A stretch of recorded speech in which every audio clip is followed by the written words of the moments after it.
Hello प्यारे बच्चों, एक बार सभी विद्यार्थियों का इस ऑनलाइन प्लेटफॉर्म पर हार्दिक स्वागत और अभिनंदन है। तो प्यारे बच्चों, कैसे हैं? उम्मीद करता हूं आप स्वस्थ होंगे और अच्छे से पढ़ाई कर रहे होंगे। ओके, तो पिछले लेक्चर में हमने कार्नो इंजन कंप्लीट कर लिया था बच्चों, और उसकी दक्षता हमने कंप्लीट की थी। ओके, आज की इस लेक्चर में हम कार्नो प्रमेय का अध्ययन करेंगे। प्यारे बच्चों, कार्नो ने अपना प्रमेय दिया था, जिसको हम यहाँ पर इसका स्टेटमेंट देखेंगे और फिर इसको प्रूफ करेंगे। ओके, तो आइएगा स्टार्ट करते हैं। देखिए बच्चों, कार्नो प्रमेय के निम्नलिखित दो कथन है। हम पहले फर्स्ट कथन को देख रहे हैं, कार्नो की प्रथम प्रमेय। इस प्रमेय के अनुसार दो तापों के मध्य कार्य करने वाले ऊष्मा इंजन की दक्षता उन्हीं तापों के मध्य कार्य करने वाले कार्नो इंजन अर्थात हम कहें तो उत्क्रमणीय इंजन की दक्षता से सदैव कम होती है। प्यारे बच्चों, इस स्टेटमेंट को समझने की कोशिश करें। ये स्टेटमेंट हमें ये कहना चाह रहा है कि मान लीजिए आपके पास दो इंजन है, एक है इरिवर्सिबल यानी अनुत्क्रमणीय और एक उत्क्रमणीय। और उत्क्रमणीय का मतलब कार्नो इंजन, क्योंकि कार्नो इंजन एक चक्रीय प्रक्रम पर आधारित इंजन होता है। तो बच्चों, इस प्रमेय के अनुसार यदि दोनों इंजनों को आप एक समान ताप के बीच में कार्य करवाएं तो उनमें से कार्नो इंजन की दक्षता ज़्यादा होगी, किसके बजाय? अनुत्क्रमणीय इंजन के। ठीक है, यानी कि एक अपन इरिवर्सिबल इंजन लेंगे और एक रिवर्सिबल, कहने वाला कार्नो इंजन, तो उसकी दक्षता जो है eta R greater than eta आई होगी। ओके बच्चों, आइए समझते हैं, इसका प्रूफ करें। माना एक कार्नो इंजन आर, उधर डायग्राम को देखते जाइएगा, ये कार्नो इंजन आर है। ठीक है, कार्नो इंजन आर स्रोत के ताप T1 केल्विन पर, स्रोत का ताप कितना है? T1 kelvin. T1 केल्विन पर स्रोत से Q1 ऊष्मा ग्रहण करके W कार्य करता है। ठीक है, तथा शेष बची हुई ऊष्मा T2 केल्विन ताप पर सिंक को प्रदान करता है। अतः कार्नो इंजन की दक्षता कितनी होगी? Eta R upon eta R is equal to W upon Q1, किया गया कार्य बटा ली गई ऊष्मा। ओके बच्चों, तो यहाँ पर इसकी दक्षता आ गई इस वाले इंजन की, रिवर्सिबल कार्नो इंजन की। ओके, नाउ आगे बढ़ते हैं।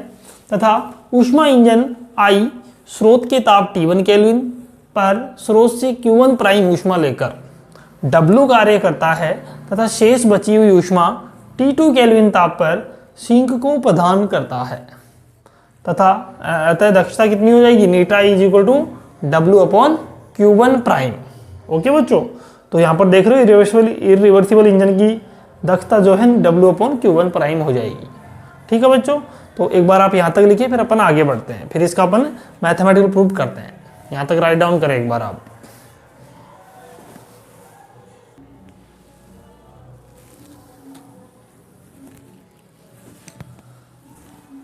अब देखिए बच्चों, हम इस प्रमेय को विरोधाभास विधि से सिद्ध करेंगे।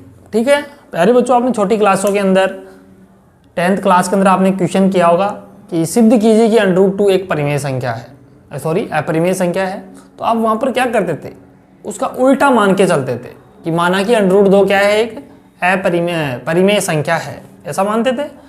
और लास्ट में जाते जाते हमारे पास जब उसको हम पूरा सोल्व करते तो हमारे पास विरोधाभास उत्पन्न हो जाता था। तो हम बच्चों फिर हमारा जो माना हुआ जम्पशन है उसको हम गलत मानते थे और हम कहते थे कि √2 क्या है? एक अपरिमेय संख्या ही है। तो बच्चों यहाँ भी ऐसा ही करेंगे, हम इस प्रमेय को विरोधाभास विधि से सोल्व करेंगे, यानी प्रूफ करेंगे। कि हमें सिद्ध करना नीटा आर ग्रेटर देन नीटा आई, लेकिन हम मान के उल्टा मानेंगे इसको, यानी उल्टा मान के चलेंगे, नीटा आर लेस देन नीटा आई मान के चलेंगे।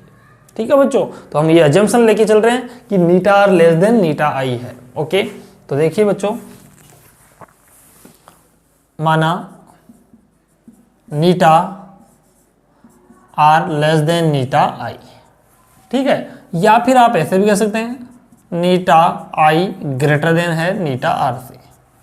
ठीक है बच्चों, तो नीटा आई की वैल्यू कहाँ से? W upon Q1 prime, greater than नीटा आर की वैल्यू W अपॉन Q1। यहाँ से बच्चों क्या मिल रहा है? Q1 greater than Q1 prime. ठीक है, तो आपको ये वाला मिलेगा वैल्यू। तो इसको आप एक बार यहाँ पर समीकरण नंबर 3 दे लेंगे। ओके बच्चों, अब देखिए हम आगे इसमें क्या करते हैं।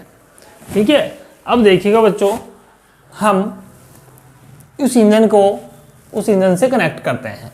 तो देखिएगा बच्चों आगे का प्रोसेस।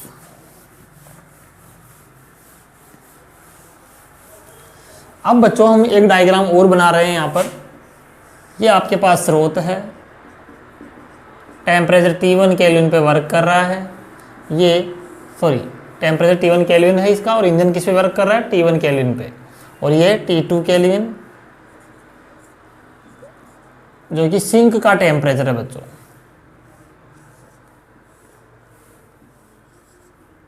ठीक है।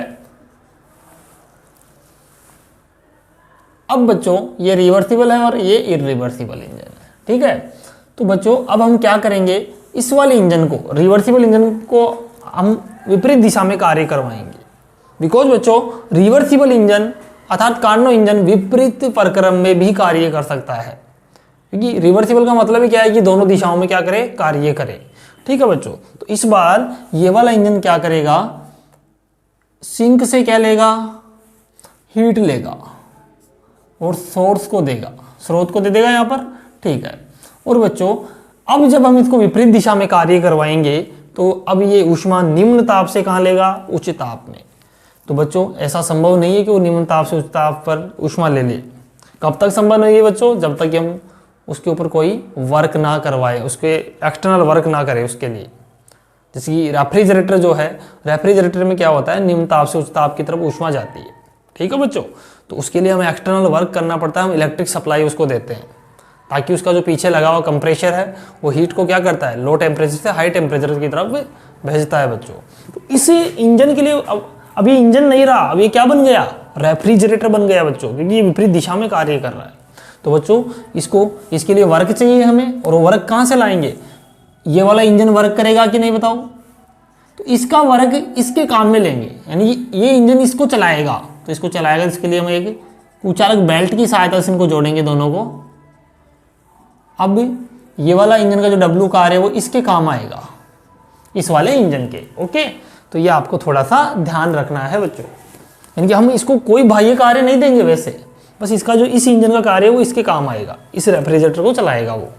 ओके। तो अब देखिए बच्चों, यहाँ पर हम इसका प्रोसेस आगे की तरफ बढ़ाते हैं। तो देखो बच्चों हमारे पास वहाँ पे कितना है, Q2 की वैल्यू या W की वैल्यू निकाल लो।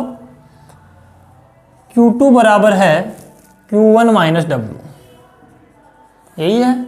और यहाँ पर कितना है, Q1, और यहाँ पर कितना है, Q1 प्राइम, और ये Q2 prime is equal to Q1 prime minus W। Okay बच्चों, तो ये वाली वैल्यू हमारे पास आ रही है। अब देखिए प्यारे बच्चों, आपने यहाँ देखा कि Q1 greater than Q1 prime है। Q1 ग्रेटर देन क्या है बच्चों, Q1 प्राइम। दैट मीन्स बच्चों कि Q1 का मान ज़्यादा है और Q1 प्राइम का मान कम है, अर्थात हम सिंक स्रोत से ऊष्मा कम ले रहे हैं और इसको ज़्यादा दे रहे हैं। इसका मीन्स तो ये हुआ ना कि Q1 का मान ज़्यादा, दैट मीन्स ये वाला रेफ्रिजरेटर निम्न ताप से उच्च ताप की तरफ ऊष्मा को भेज रहा है, और ज़्यादा भेज रहा है बजाय इस इंजन के।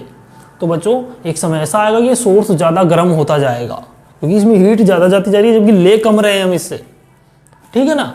तो बच्चों यहाँ पर अब हम देखो इसका आगे सोल्यूशन करते हैं। तो देखिएगा Q1, यहाँ पर देखो W की वैल्यू निकालो, यहाँ से W की वैल्यू कितनी आएगी, W बराबर Q1 माइनस Q2 इस वाले रेफ्रिजरेटर के लिए, और इसके लिए W कितना आएगा, Q1 prime minus Q2 prime. Okay. तो बच्चों दोनों के लिए जब वर्क सेम है तो ये हीट इनके डिफरेंस जो है वो इक्वल हो जाएगा, Q1 minus Q2 is equal to Q1 prime minus Q2 prime. ठीक है। अब यहाँ से देखिएगा बच्चों, Q1 को एक तरफ कर लो, यानी Q1 minus Q1 prime is equal to Q2 prime minus Q2, Q1 minus Q1 prime. Okay. और ये वाला वैल्यू किधर जाएगा, इधर प्लस का हो जाएगा ना, Q2 minus Q2 prime. Okay बच्चों यही आएगा। लेकिन यहाँ समीकरण नंबर 3 से देखो कि Q1 ग्रेटर देन है Q1 प्राइम से। दैट मीन्स बच्चों Q1 में से Q1 प्राइम घटाऊंगा, दैट मीन्स ये वाली वैल्यू पॉजिटिव आएगी। बच्चों जब ये पॉजिटिव हो गया तो इसको भी पॉजिटिव होना पड़ेगा, ठीक है ना। दैट मीन्स अतः Q1 माइनस, ऐसे लिखना, since Q1 minus Q1 prime greater then 0, अतः Q2 minus Q2 prime greater then भी क्या होगा बच्चों, 0 होगा। दैट मीन्स बच्चों ये क्वांटिटी भी पॉजिटिव और ये क्वांटिटी भी पॉजिटिव।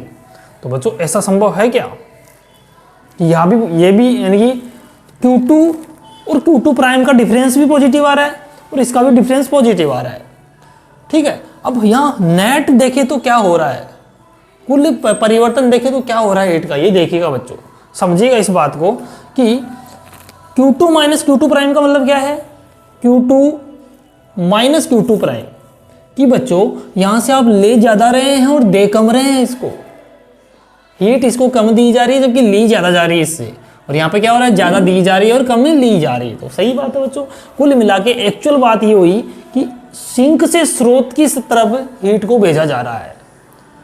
नेट हम देखे बाद तो यही हो रहा है कि सिंक से स्रोत की तरफ ज़्यादा हीट को भेजा जा रहा है। ओके बच्चों, तो अतः हम कहें, ठीक है, क्योंकि हमने इसको चेक कर लिया था Q1 greater than Q1 prime ही होता है। आप चाहे इसको भी चेक कर सकते हैं बच्चों, करके दिखाऊं इसको चेक, देखिएगा आपके पास Q2 की वैल्यू कितनी है, Q1 माइनस W, और Q2 prime Q1 prime minus W, ठीक है। अब आप W की कोई वैल्यू ले लीजिए कुछ भी, और Q1 की और Q1 प्राइम की वैल्यू अपन लेंगे, क्योंकि Q1 ग्रेटर देन होना चाहिए Q1 प्राइम से, तो Q1 की वैल्यू ज़्यादा लेंगे, आप 100 ले लिया मान लो, W की आपने वैल्यू फिक्स कर ली 50, तो Q2 प्राइम Q1 प्राइम की वैल्यू छोटी होनी चाहिए Q1 से, तो मैंने मान लिया 90, इसको माइनस 50 कितना आया बच्चों, Q2 आ रहा है आपके पास 50 जबकि Q2 प्राइम आ रहा है 40। तो बच्चों Q2 माइनस Q2 प्राइम भी आप देखोगे 10 आएगा, जो कि पॉजिटिव वैल्यू है एक, ठीक है ना बच्चों। तो यहाँ पर आपके पास क्या होगा, Q2 greater than Q2 prime होगा, जो कि हमने यहाँ से भी देख लिया था और मैंने आपको ऐसे भी बता दिया है। तो बच्चों यहाँ पर नेट हीट का ट्रांसफर किधर से किधर हो रहा है, सिंक से स्रोत की तरफ। अतः परिणाम स्वरूप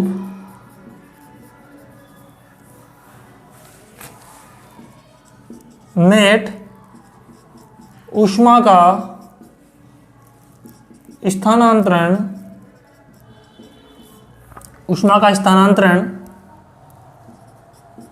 निम्न ताप का मतलब सिंक, निम्न ताप से उच्च ताप स्रोत की,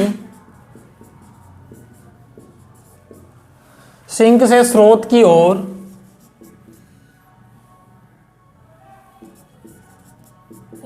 हो रहा है, जो कि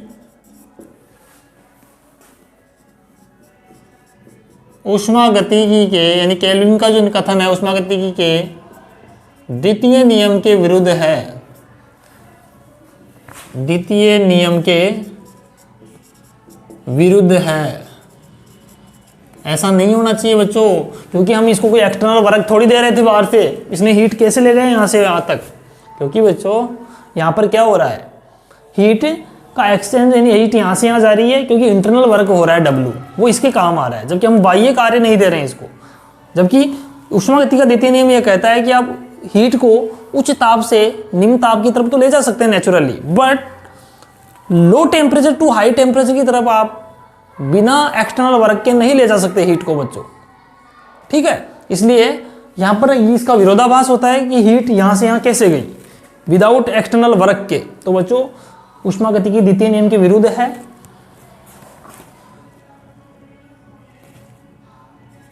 अर्थात बिना बाह्य कार्य के ऊष्मा का उच्च ताप से निम्न ताप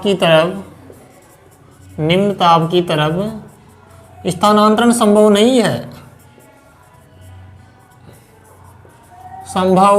है। अतः बच्चों हमने जो माना वो गलत है, eta R less than eta I नहीं हो सकता। That means eta R greater than eta I होना पड़ेगा। अतः मैं यहाँ पे लिख देता हूँ बच्चों, अतः नीटा आर ग्रेटर देन नीटा आई होगा। तो बच्चों ये प्रथम प्रमेय का हमने प्रूफ कर दिया है। ठीक है प्यारे बच्चों, ये जो मैंने आपको समझाया इसको कहीं आप रफ कार्य में लिख लेना बच्चों। ठीक है, ये आपको एग्जाम में नहीं लिख के आना है, बस आपको कैसे करना है, ये प्रोसेस करना था, फिर ऐसे करना था, फिर वापस ऐसे राइट डाउन करना है, दोनों डायग्राम बना के आना है। ठीक है, कानून प्रमेय वेरी इंपॉर्टेंट टॉपिक है बच्चों। आगे आप कहीं भी इंटरव्यू वगैरह देंगे वहाँ भी आपको बहुत अच्छा यहाँ से नॉलेज होना चाहिए, तभी आप इंटरव्यू वगैरह दे पाएंगे। ठीक है बच्चों, तो ये आपके कानून प्रमेय का फर्स्ट स्टेटमेंट था। आप सेकंड स्टेटमेंट को देखेंगे, पहले आप इसको राइट डाउन करें।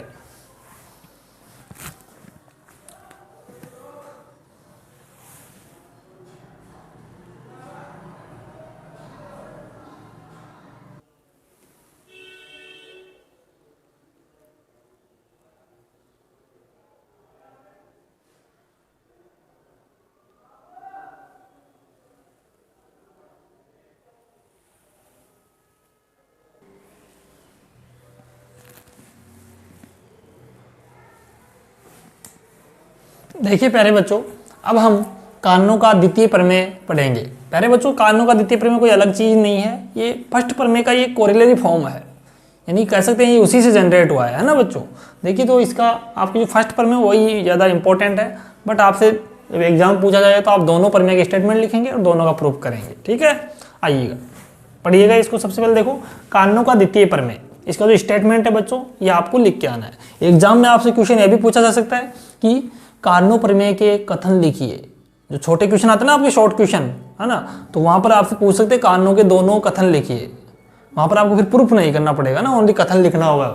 अगर आपके बड़ा क्वेश्चन आता है 3, 4, 5 नंबर तक, 5 नंबर में आता है ये, तो फिर आपको इनका प्रूफ भी करना पड़ेगा। ठीक है बच्चों, तो आइएगा। इस प्रमेय के अनुसार दो तापों के मध्य कार्य करने वाले दो या दो से अधिक उत्क्रमणीय इंजनों की दक्षता समान होती है। प्यारे बच्चों, इस प्रमेय का कहने का मतलब यह है कि कोई भी दो सेम टेम्परेचर लिमिट है आपके पास, है ना, तो उनके बीच में दो या दो से अधिक कितने भी इंजन हो सकते हैं, रिवर्सिबल इंजन कितने ही हो, उन सभी की दक्षता समान होगी बच्चों, चाहे कार्यकारी पदार्थ कोई भी क्यों ना हो। ठीक है, तो reversible engine means Carnot engine, तो सभी कार्नो इंजन की दक्षताएं क्या होंगी बच्चों, समान होगी। आइए समझते हैं, इसका प्रूफ करते हैं। प्रूफ माना दो उत्क्रमणीय इंजन आर व आर प्राइम, आर और आर प्राइम क्या है, तो उत्क्रमणीय इंजन है, जो स्रोत से T1 केल्विन ताप पर क्रमशः Q व Q प्राइम ऊष्मा ग्रहण करते हैं। इस स्रोत से ये तो Q ऊष्मा लेता है और ये Q प्राइम ऊष्मा ग्रहण करता है। ओके, तथा W कार्य कर रहे हैं। ठीक है बच्चों, आगे देखो, तथा शेष बची हुई ऊष्मा T2 केल्विन ताप पर सिंक को त्याग दी जाती है। ये शेष बची ऊष्मा Q माइनस W बचेगी यहाँ पे, क्योंकि W तो कार्य हो जाएगा ना यहाँ पे, ये W कार्य होगा और ये भी W कार्य करेगा, तो Q में से W चली जाएगी, शेष ऊष्मा बच जाएगी जो कि सिंक को दे दी जाएगी। यहाँ पे Q प्राइम माइनस W जो कि सिंक को दे दी जाएगी। ओके बच्चों, अतः इंजनों की दक्षताएं देखो, eta R is equal to W upon Q आ जाएगी इसकी तो, और इसकी eta I equal to W upon Q prime आ जाएगी। ठीक है बच्चों, अब वही काम करना है जो फर्स्ट प्रमेय में किया था। क्या करना है, इसको एक कुचालक बेल्ट के माध्यम से जोड़ देना है। तो प्यारे बच्चों, यहाँ पर दो बार प्रोसेस करना होगा। एक बार आप इस वाले इंजन को विपरीत दिशा में कार्य करवाइएगा। ठीक है, तो बच्चों ये जब विपरीत दिशा में कार्य करेगा तो ये चक्रीय प्रक्रम में कार्य कर रहा है। तो आपने अभी फर्स्ट प्रमेय में क्या पढ़ा था, जो विपरीत दिशा में कार्य करता है अर्थात रिवर्सिबल जो इंजन होता है उसकी दक्षता ज्यादा होती है, किससे, इस वाले से। ठीक है, तो यहाँ पे बच्चों दोनों ही क्या है, तो रिवर्सिबल इंजन है। जब आप दोनों को ही कुचालक बेल्ट के माध्यम से जोड़ेंगे तो बच्चों यहाँ पर एक अपन कथन लिखेंगे। देखो क्या कार्य करता है, अतः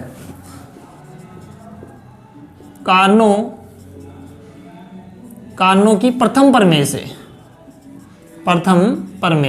तो बच्चों कानों की प्रथम प्रमेय से आप क्या करेंगे, देखो कानों की प्रथम प्रमेय यह कहती है कि रिवर्सिबल इंजन हो और एक इरिवर्सिबल इंजन हो, तो बच्चों रिवर्सिबल इंजन की दक्षता ज़्यादा होती है। लेकिन बच्चों यहाँ तो दोनों ही रिवर्सिबल है, दैट मीन्स ना तो इसकी आप इससे ज़्यादा बता सकते हो और ना इसकी इससे ज़्यादा बता सकते हो। दैट मीन्स दोनों की क्या हुई, फिर तो बराबरी हुई ना।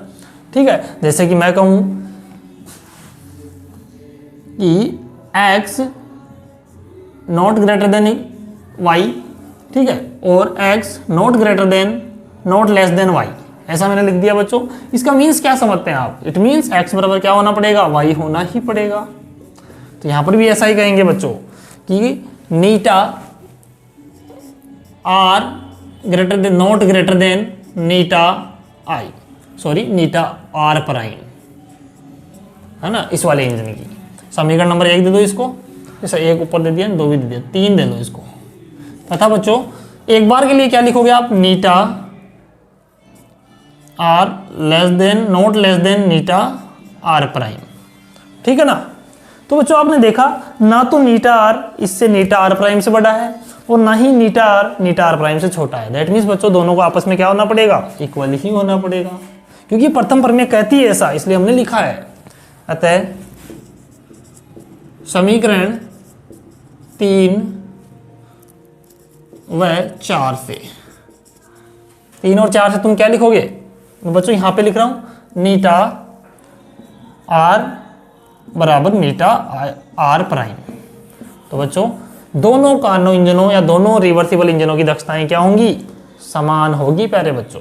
तो ये एक तरह से हम कह सकते हैं कार्नो प्रमेय की जो फर्स्ट कथन है उसका एक उप प्रमेय है, ठीक है बच्चों, कोरिलेरी फॉर्म जिसे कह सकते हैं। तो बच्चों ये कार्नो प्रमेय वाला टॉपिक आपका कंप्लीट हुआ, यहाँ तक राइट डाउन करें। अब हम ऊष्मागतिकी ताप पैमाने का अध्ययन करेंगे, यहाँ तक राइट डाउन करें सही बच्चे।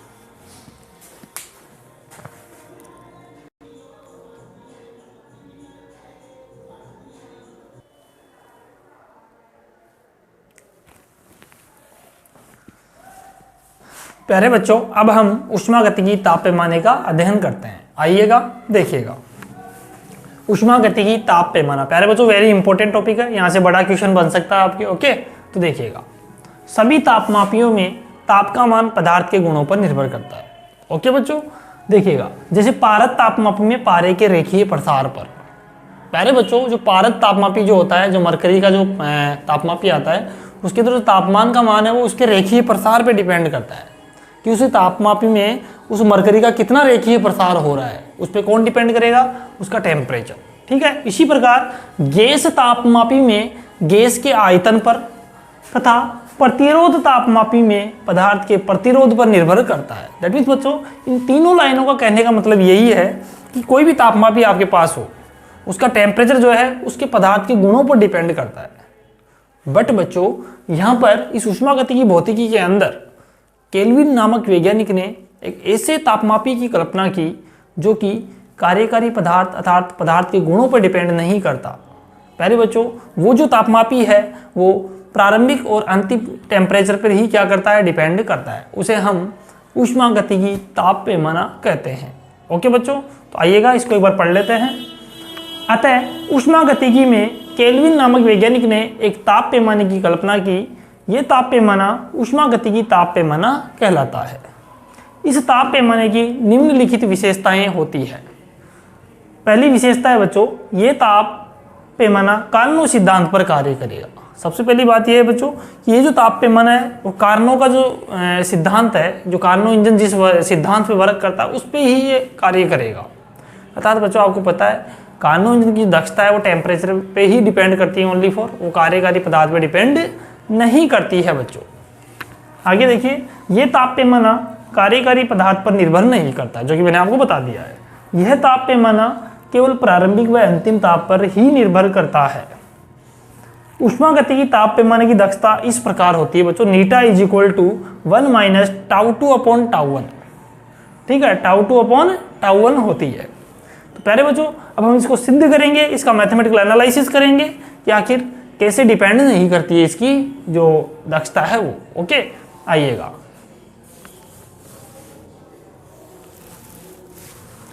अब देखिएगा, यानी यहाँ पर टेम्परेचर τ2 और τ1, यानी ये वाला अपने को यहाँ पर दक्षता का व्यंजक निकालना है, ठीक है बच्चों। तो देखिएगा इसके बारे में अपन लिखते हैं। माना वो डायग्राम आपको समझ आ रहा होगा, मैंने यहाँ पर 3 इंजन लिए हैं, एक R1 है, एक R2, एक R3।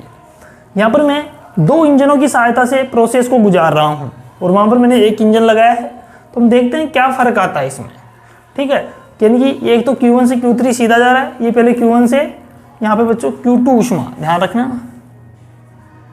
Q2 से फिर यहाँ पर Q3, ध्यान रखिए। तो ये Q1 से Q2, Q2 से Q3 ऐसे जा रहा है, वो Q1 से सीधा Q3, ठीक, आइएगा, माना कार्नो इंजन R1, माना कार्नो इंजन R1, यहाँ पर लिखना गणितीय विश्लेषण कर रहे हैं हम इसका, गणितीय विश्लेषण, हेडिंग डालना ना ऐसे छोटी सी, गणितीय विश्लेषण। माना कार्नो इंजन R1 क्या करता है, θ1 केल्विन पर स्रोत से Q1 ऊष्मा लेकर W कार्य करता है,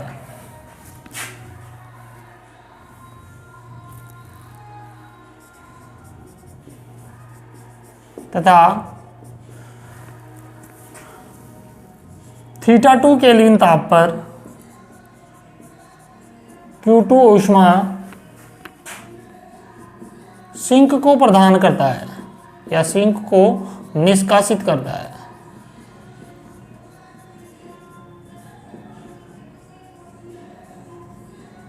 ठीक है बच्चों, सिंक को निष्कासित करता है। ठीक है, यहां पर θ2 केल्विन पे इसको Q2 ऊष्मा इसने दे दी। ओके, तो अतः बच्चों यहां पर देखिएगा इसकी दक्षता कितनी होगी, अतः दक्षता η1 माइनस Q2 अपॉन Q1। ठीक है बच्चों, हम इसकी दक्षता इस प्रकार लिखेंगे ऊष्मा के रूप में Q2 अपॉन Q1, समीकरण नंबर 1। एक बार बच्चों आप यहां तक राइट डाउन करें सभी बच्चे, उसके बाद अपन आगे बढ़ेंगे।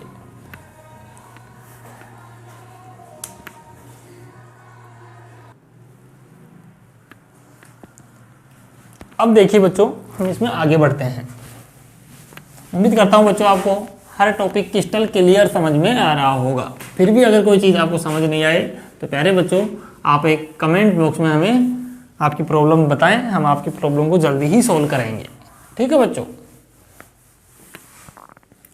हम हमारी तरफ से पूरी कोशिश कर रहे हैं आपको समझाने की। अब देखिए प्यारे बच्चों, समीकरण 1 हमने लिख दिया। अब लिखेंगे हम जानते हैं कि, हालांकि जानते कुछ नहीं है बच्चों, है ना, लिख रहे हैं जबरदस्ती, क्या करें। तुम पढ़ते तो है नहीं, पढ़ाई करोगे जब जानोगे ना। हैं, जानते हैं, हम बहुत कुछ जानते हैं। हाँ, तो ये बात लिखनी है हमें यहाँ पर कि हम जानते हैं कि, लेकिन मन ही मन सोचिएगा कि आप जानते हैं क्या। ठीक है, हम जानते हैं कि कार्नो इंजन की दक्षता केवल ताप पर निर्भर करती है, ताप पर निर्भर करती है। अतः अर्थात हम कह सकते हैं बच्चों, अर्थात कार्नो इंजन की दक्षता ताप का फलन होती है, ताप का फलन होती है, फंक्शन ऑफ टेम्परेचर। ठीक है, तो ताप का फलन होती है, तो माना जो नीटा है वो फंक्शन है किसका बच्चों, कौन कौन से टेम्परेचर की बातें की अपन ने, θ1 से θ2 तक आ गए अपन। तो ये किस पे डिपेंड करेगा, θ1 और θ2 पे। समीकरण नंबर 2 दे दीजिएगा इसको। ठीक है बच्चों, समीकरण 1 और 2 से देखिएगा, समीकरण 1 व 2 से क्या कीजिएगा, नेटा की जगह वैल्यू रख दो। तो f θ1 θ2 1 minus Q2 upon Q1, यहाँ से देखो Q2 upon Q1 1 minus f θ1 θ2।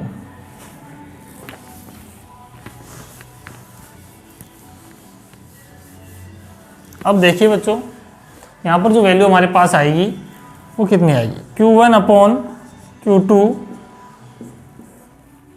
1 upon 1 minus f θ1 θ2। बच्चों ये पूरा टेम्परेचर का फंक्शन है, तो ये पूरा जो वैल्यू है ये टेम्परेचर का फंक्शन होगा। तो मैं इसको कुछ कैपिटल F के रूप में मान लेता हूँ, ऐसे लिख दूँ Q1 अपॉन Q2 f θ1 θ2, ऐसे मान लिया मैंने। इसको साइड में लिख देना, यहाँ f θ1 θ2 का मीन्स क्या है बच्चों, 1 अपॉन 1 माइनस f θ1 और θ2। ठीक है, इसको समीकरण नंबर देंगे आप 3। ओके, तो एक बार आप यहाँ तक राइट डाउन करो, उसके बाद अपन आगे चलते हैं। ठीक है बच्चों, यहाँ तक लिखिएगा एक बार।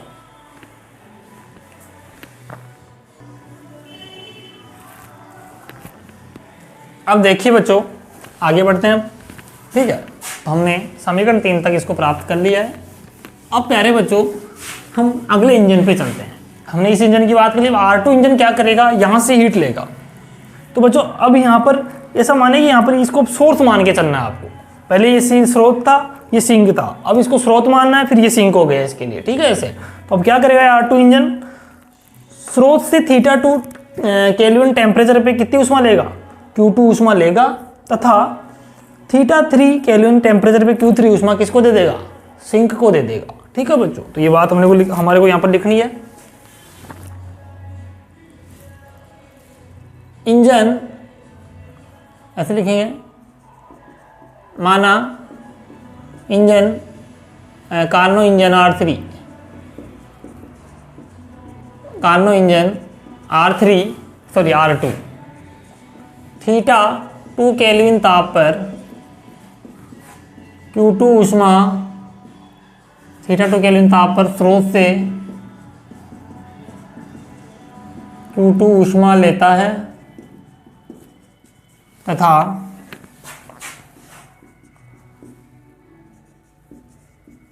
W कार्य करके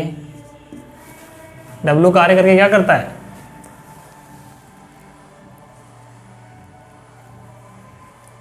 θ3 केल्विन ताप पर θ3 केल्विन ताप पर सिंक को Q3 ऊष्मा निष्कासित करता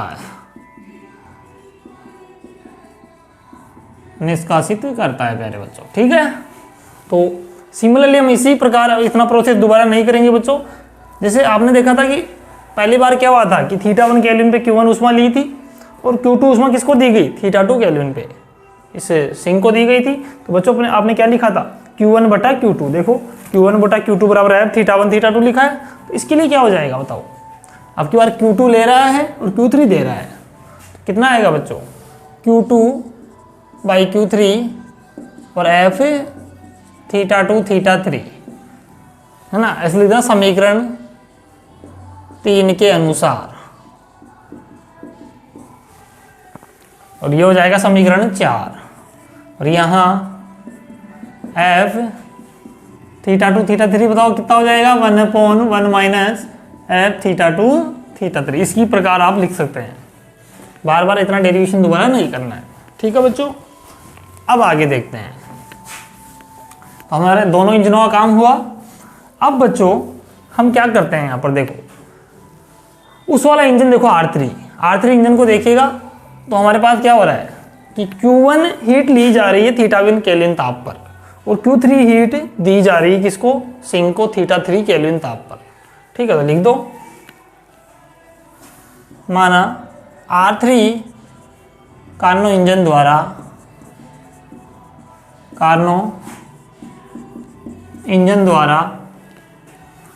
θ1 केल्विन ताप पर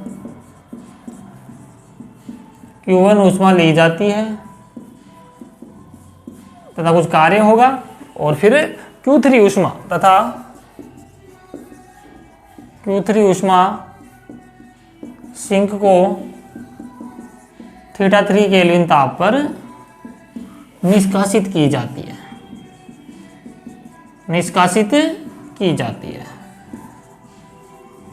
ठीक है, निष्कासित की जाती है। अतः समीकरण 3 के अनुसार फिर से लिखो, यहाँ पे क्या लिखोगे बताओ। इस बार Q1 ली जा रही है, Q3 दी जा रही है, तो Q1 बाई Q3 F θ1 θ3। समीकरण नंबर दे दो इसको 5। यहाँ पर बच्चों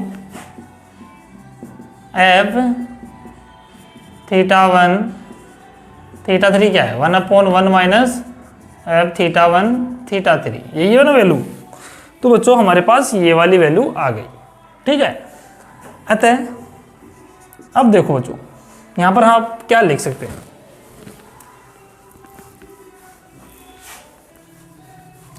Q1 बाई Q3 को आप क्या लिख सकते हैं बच्चों? Q1 बाई Q3 को आप ऐसे लिख सकते हैं क्या? Q1 by Q2 dot Q2 by Q3 ऐसे लिख सकते हैं मल्टीप्लाई में। भाई Q1 बाई Q3 को आप ये लिख सकते हैं, क्यों? देखो Q2 से Q2 कैंसिल हो जाएगा, तो क्या बचेगा? Q1 बाई Q3 तो बचेगा। तो आप जैसे चैन रूल के माध्यम से इसको लिख सकते हैं ऐसा, और ऐसा आप कारणों प्रमेय के फर्स्ट कथन से भी आप ऐसा लिख सकते हैं। ठीक है, आपको पता होना चाहिए। तो बच्चों अब कुछ नहीं करना, Q1 बाई Q3 की वैल्यू यहाँ रखो, Q1 बाई Q2 की यहाँ रखो और Q2 बाई Q3 की यहाँ रखो। एक बार यहाँ तक राइट डाउन करें, उसके बाद आगे करते हैं।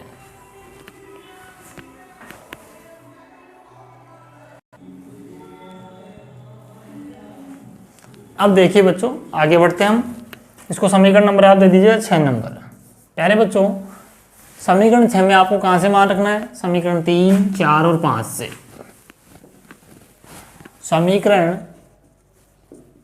3, 4, 5 का मान समीकरण 6 में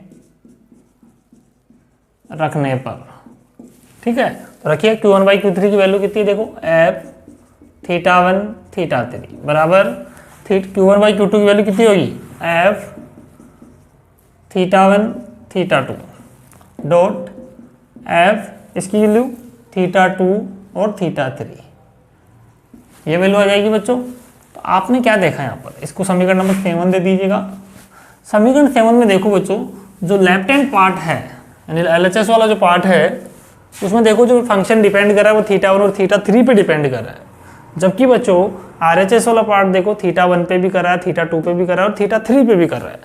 तो बच्चों ऐसा तो हो ही नहीं सकता किसी मैथमेटिकल इक्वेशन में, एक तरफ आपके पास डिपेंडेंसी कुछ और है, दूसरी तरफ डिपेंडेंसी कुछ और है। तो बच्चों दोनों तरफ डिपेंडेंसी को सेम बनाने के लिए हमें क्या करना होगा? यहाँ पर कुछ मैथमेटिकल मेथड अपनाना होगा। लाइक हमने पढ़ा था unit number 4 mathematical physics, variable separation method को अप्लाई करेंगे बच्चों, और इस θ2 की डिपेंडेंसी को यहाँ से हटाएंगे, ताकि फिर ये θ1 θ3 पे कर रहा है तो ये भी θ1 और θ3 पे ही करेगा बच्चों। ठीक है, इस θ2 की डिपेंडेंसी को हटाने के लिए हम यहाँ पे वेरिएबल सेपरेशन मेथड का यूज करेंगे। ठीक है, तो पहले लिखिएगा इस बात को कि समीकरण 7 में, समीकरण 7 का बायां पक्ष θ1 θ3 पर निर्भर करता है, जबकि दायां पक्ष θ1 θ2 θ3 पर निर्भर करता है।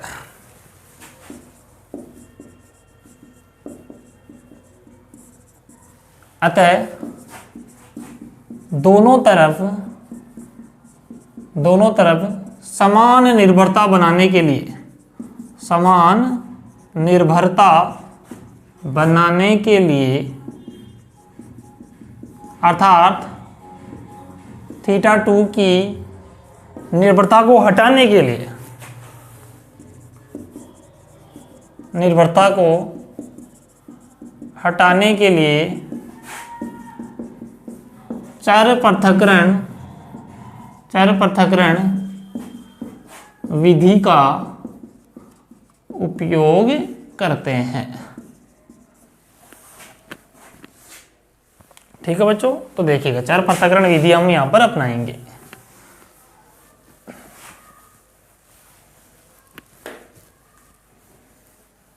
देखो बच्चों, इसके लिए माना F θ1 θ2 को हमने लिख दिया कितना, फाई θ1 और फाई θ2, ऐसा हमने कंसिडर कर लिया इसको। इसी प्रकार बच्चों F θ2 θ3 को भी आपने कुछ कंसिडर किया है, फाई θ2 और फाई θ3। इसी प्रकार बच्चों F θ1 एंड θ3, फाई θ1 और फाई θ3। तो बच्चों वेरिएबल सेपरेशन में अपन क्या मानते थे? कोई फंक्शन होता था उसको अलग अलग फंक्शन मानते थे, तो हमने यहाँ डिवाइड भी माना है बच्चों, θ1 और θ2 का फंक्शन है वही फाई।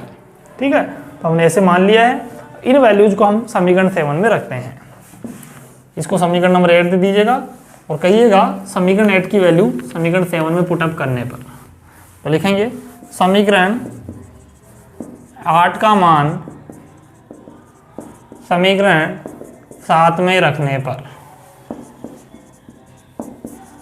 कितना आ जाएगा। अब θ1 θ3 कितना है, फाइव θ1 फाइव θ3, यहाँ पर कितना आएगा 5 2 3 वाली वैल्यू यानी 1 2 वाली, तो 5 θ1 5 θ2 5 θ2 एंड 5 θ3 5 θ3। ओके, यहाँ से देखो बच्चों 5 θ2 से 5 θ2 कैंसिल हो गया, 5 θ1 5 θ3 कितना आ गया 5 θ1 एंड 5 θ3, सेम वैल्यू आ रही है बच्चों। दैट मीन्स इस बार डिपेंडेंसी क्या हो गई है बच्चों, सेम हो गई है। अर्थात आप 5 θ1 θ3 की जगह वापस क्या रख सकते हैं, θ1 θ3 देखो 5 θ1 θ3 ये रहा, कितना आ जाएगा यहाँ पे θ1 θ3 यहाँ पर आ जाएगा बच्चों, है ना। तो कुल मिला के अब इसकी डिपेंडेंसी देखो θ1 θ3 पे ही कर रहे हैं, निर्भर कर रहे हैं, यानी कि θ2 की डिपेंडेंसी यहाँ से हट गई है बच्चों। तो एक बार आप यहाँ तक राइट डाउन करें, उसके बाद आगे चलते हैं प्यारे बच्चों, ठीक है, जल्दी करें।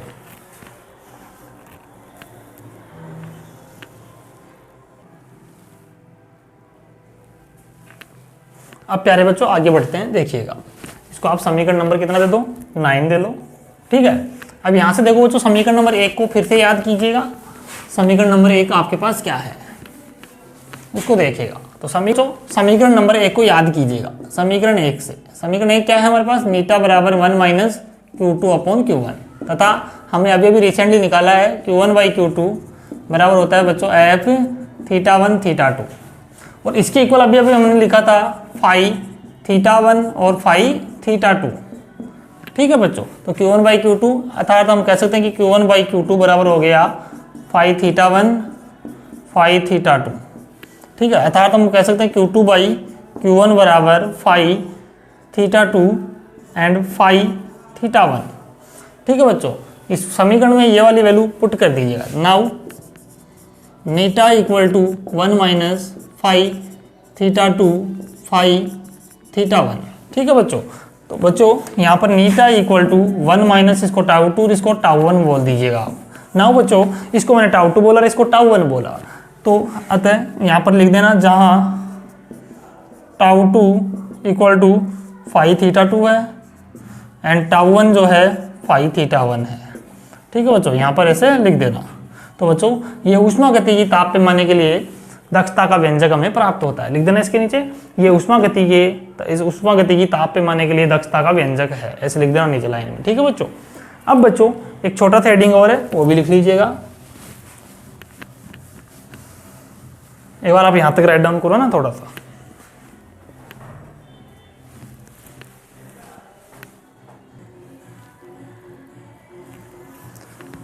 प्यारे बच्चों एक छोटा सा टॉपिक और है तुम्हारे, वो भी देख लीजिएगा ना, इसको राइट डाउन कर लिया होगा आपने।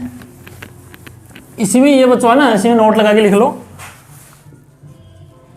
ऊष्मागतिकी कभी बार एग्जाम में पूछ लेते हैं ना, ऊष्मागतिकी ताप पैमाने व आदर्श ताप पैमाने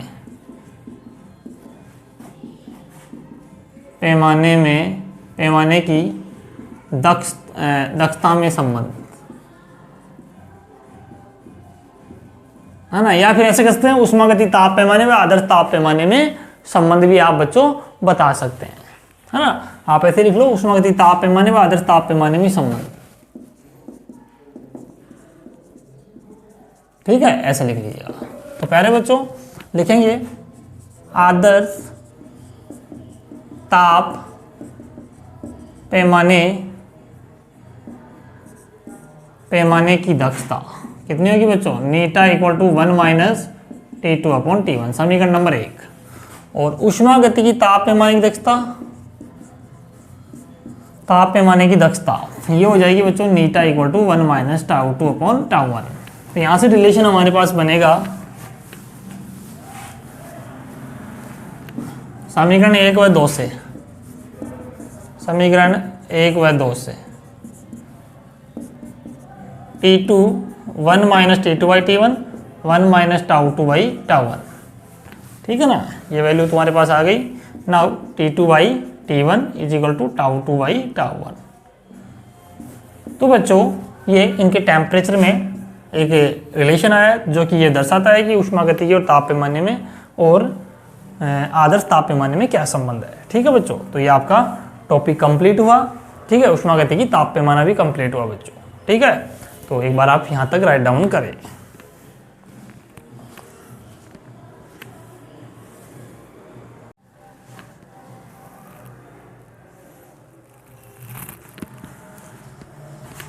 तो बच्चों आज के लेक्चर में हम इतना ही करेंगे। ठीक है, नेक्स्ट लेक्चर में बाकी हमारा बचा हुआ पार्ट हम कंप्लीट करेंगे। और प्यारे बच्चों यूनिट हमारी अगले 2 लेक्चर में हम कंप्लीट करने की कोशिश करते हैं। ठीक है बच्चों, फिर हमारा फर्स्ट यूनिट कंप्लीट हो जाएगा थर्मोडाइनमिक्स का।